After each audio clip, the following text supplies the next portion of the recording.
ফেনী শহর ও আশেপাশের লোকালয়ে পানিতে নিমজ্জিত হওয়ার পর দুর্গতরা আশ্রয় নেন বিভিন্ন শিক্ষা প্রতিষ্ঠান ও আশ্রয়ন কেন্দ্রে।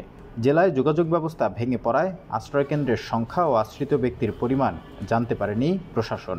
তবে শনিবার ফেনী শহরের শাহিন একাডেমি স্কুল অ্যান্ড কলেজের আশ্রয়ন কেন্দ্রে গিয়ে দেখা যায় সেখানে ১৫০ শতাধিক পরিবার আশ্রয় নিয়েছেন। আশ্রিতদের জন্য সরকারি কোনো সহায়তা এখনও না পৌঁছালেও স্থানীয় ও ব্যক্তি পর্যায়ে পাওয়া সহায়তায় খাদ্য ও অন্যান্য সামগ্রীর ব্যবস্থা করা হয়েছে।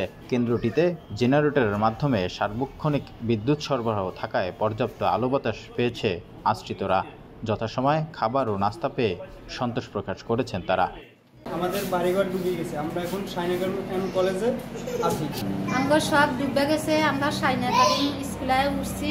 আমাদের খানা দানার কষ্ট নাই, আমাদের সব দিক দিয়ে সুবিধা আছে, বিদ্যুৎ কারণ সব আছে।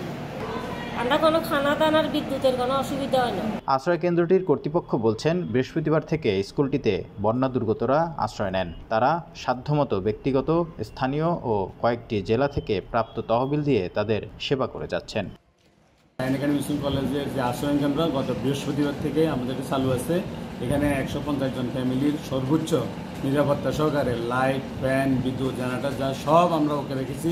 ওদের 3 বেলা, 2 বেলা খাওয়া, 1 বেলা নাস্তা সহ সার্বক্ষণিক ব্যবস্থা আমরা রেখেছি। ঢাকা চট্টগ্রাম হাইওয়ে যারা আটকা পড়ছে তাদেরকে আমরা সেবা দিয়ে এখানে এসে ভিআইপি রুমগুলো দিয়েছি এবং যারা এই মধুপুর আমার পার্শ্ববর্তী এলাকার সেখান থেকে অনেক লোক এখানে এসছে, অর্থাৎ সর্বোচ্চ সেবা আমরা যা যা প্রয়োজন তাই দিয়েছি।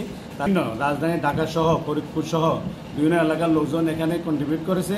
শাহিন একাডেমি স্কুল অ্যান্ড কলেজের অধ্যক্ষ জানান, কেন্দ্রটিতে আশ্রিত ব্যক্তিবর্গের সুবিধার্থে আমরা সার্বক্ষণিক জেনারেটর চালু রেখেছি। আমাদের শিক্ষক ও স্বেচ্ছাসেবক টিম আশ্রিতদের জন্য কাজ করে যাচ্ছেন। Shahin academy school and college আশ্রয়ন কেন্দ্রে প্রায় ১৫০টি পরিবার আশ্রয় নিয়েছে।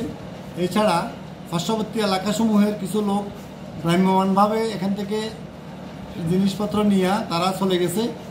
পানির সমস্যা নাই, খাওয়া দাওয়ার সমস্যা নাই, বিভিন্ন স্বেচ্ছাসেবক টিম আছে। ফেনীতে সরকারি সহায়তা কার্যক্রম আরও জোরদার করে সকল আশ্রয়কেন্দ্রে খাবার, পথ্যসহ সকল সামগ্রী দ্রুত পৌঁছে দেওয়ার আবেদন জানিয়েছে আশ্রিতরা। রিপন হোসাইন, ঢাকা মেইল।